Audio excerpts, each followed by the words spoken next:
రాష్ట్రంలోని కాంగ్రెస్ సర్కార్ భూములు అమ్మే అంశానికి బీజేపీకి సంబంధం ఉందన్న అంశంపై మెదక్ ఎంపీ రఘునందనరావు మండిపడ్డారు.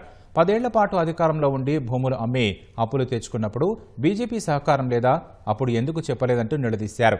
అదంతా వదిలేసి ఇవాళ రాష్ట్ర ప్రభుత్వం భూముల అమ్మకానికి పెడితే దానిలో బీజేపీ హస్తముందని ఓ ఎంపీ కీలకంగా వ్యవహరించాననడం విడ్డూరంగా ఉందన్నారు.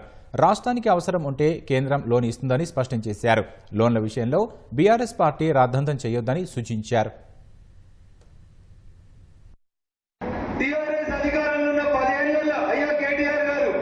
మీరు ఒక్క భూమిని కూడా కుదబెట్టి లోన్ తెచ్చుకోలేదా? దీని వెనకాలంటే ఏదో సంబంధం ఉందంట కాంగ్రెస్ కి బీజేపీకి. 10,000 కోట్లు రేవంత్ రెడ్డికి లోన్ వస్తే బీజేపీ ఎంపీలు ఇప్పించారని మాట్లాడుతున్నావు కదా. 10 ఏళ్లలో దాదాపు 4.5 లక్షల కోట్లు తెచ్చినామని అధికారికంగా అసెంబ్లీలో అప్పటి ఆర్థిక మంత్రి హరీష్ గారు మాట్లాడారు.